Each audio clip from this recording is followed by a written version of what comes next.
He's one of Hollywood's most talented young stars. He's now starring in the upcoming film New Year's Eve. Please welcome back to the show, Zac Efron.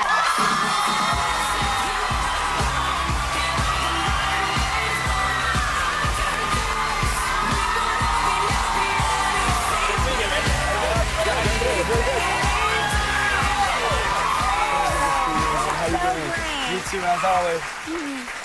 Zac, you are adorable, and I don't want to get suspended from kindergarten, but my That's gosh. okay. It's great to have you here. Thank you. Thanks for having me back. It's good to see you. Don't tell my daughter Lola that you were here, or she'll never forgive me for making her go to school. I have a feeling she might be T-boning. She might be Safe T-boning. with me. Yes, that's right. What's up, everybody? How you doing?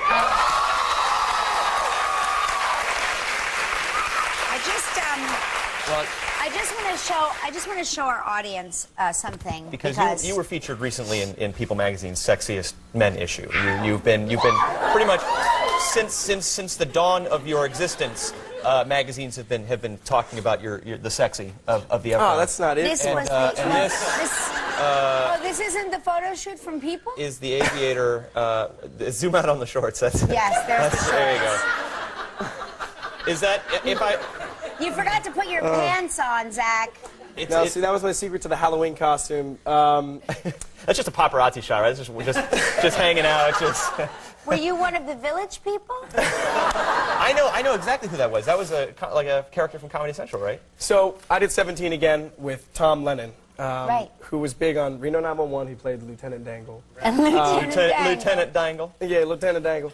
And I didn't have a Halloween costume, so I called up my boy and I said, "Hey man, do you still have your old costume?" He said, "Yeah, dude, I have the whole thing." You called him, the actor? Yeah, I called him, yeah. Whoa. He said, "I'll leave it on my porch for you." So I threw it on 5 minutes before a Halloween party, and Wait, someone he took a left it picture. on your That's what I'm curious about, on yeah. his porch or your porch? Yeah, his porch, so I went and snagged it. Is that typical costume exchanging etiquette? That like I'm gonna leave it on my porch. Yeah. You know what I mean? Yeah. It was really like CDs. Yeah, exactly. Yeah. I love it. But anyways, yeah, somebody of course put it on the internet. Thank you, whoever did Oh, that. I'm sorry. Did you not want us to show it? I thought it was the cutest Nice thing I ever lead saw off, in my life. Yeah. Thank you. I liked it, but Yeah, I'm also showing more leg than you today. also what Josh was talking about. Of course, you're one of People's Sexiest Men, and they asked you to pick your favorite photo of yourself, right? Yeah.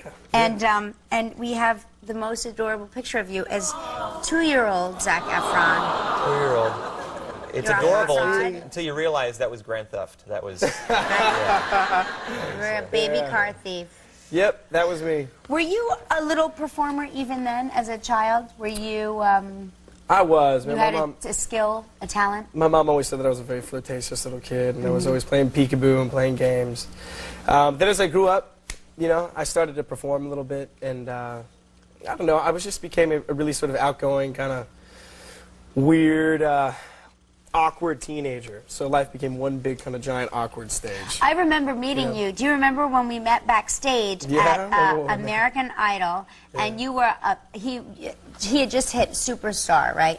The nicest, most polite, courteous teenager I had ever met in my life. I totally agree. We've met at a couple different parties. I've always been so impressed at just how down to earth you are, and I think it comes from having that awkward phase. Like I think it's like no matter how pretty you get later in life.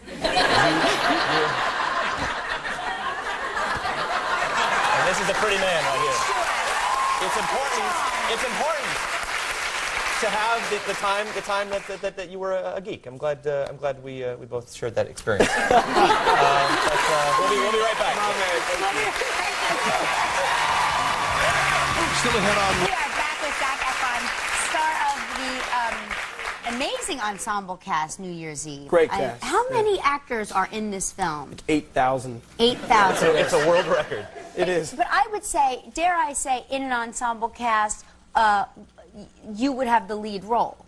I mean, wouldn't you say that you sort of have the majority of the work to do in this movie? You're one of the leads in this movie? Gosh. Well, De Niro's in it. Right. I mean, Michelle is in the film. Right. You've got some Academy Award winners and nominees. It was pretty crazy. I felt like I couldn't even believe I got invited. You know, When you have a cast that big, I feel like the director would just pick all his favorite people, put them in a room, and say, like, "We're going to write a great script for all of you. Like, trust me, it's going to be great." I mean, how does that come about? When the table read alone must have been like Knights of the Round Table.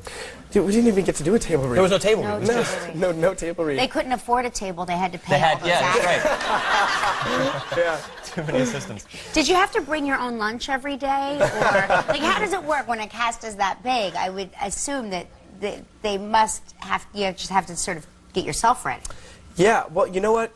It's crazy. With such a big cast and such amazing actors, being the young sort of novice, I was very lucky to have scenes with Michelle, who is so seasoned and so professional. Michelle Pfeiffer. Michelle Pfeiffer, yes. Who is really extraordinary, so amazing, such a warm person. Do you still get nervous? I mean, when you're for anything, do you get stage fright? Do you feel? I mean, when you have a cast that big, certainly. I mean, it's hard not to get kind of timid. But in general, I mean, do you still get butterflies before you go out and do a scene or do a show? All the time. But that's why it was great to work with Michelle, because she's so warm and so loving. She's so inviting, and she always stays in character. And just working with her, I feel like, made me really a better actor. Right. You know, so it was great. And it's your second film with her, so you must have like a nice rapport. You guys did Hairspray, right? Sort of. I still get shy around the girl. She's so you know, she's so loving, but You're blushing. I am. I'm not getting called out on my blushing all the time. Oh, Michelle. Yeah, oh, Michelle. Yeah, she's great. So what would your, I mean, you, Zach, what would your ideal New Year's Eve plans be?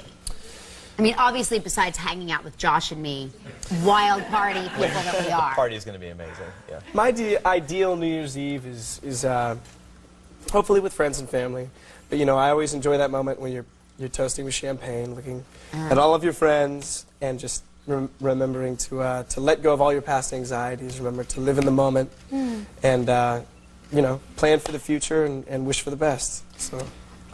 Old Lang Syne, though, is a depressing song, right? It does make me cry. It just kind of makes me sad. I mean, I toast, I think about what I'm going to do, and then I just think, It could be the alcohol. I think it's you a know what? combination of the alcohol It's being a probably just depressant and because Old I'm Lang classy. Syne being a sad song. Anyway, we'll be right back after We're back with Zac Efron, star of the film New Year's Eve. And let's take a look at a clip. In this scene, you're shut down by an insecure, overworked office assistant, played by Michelle Pfeiffer. Of course, let's take a look. Amazing. That was terrific. You two have great chemistry together. You really do. And the password is Fidelio. Like the party. Zac, it's always so great to see you, and So it's New Year's Eve.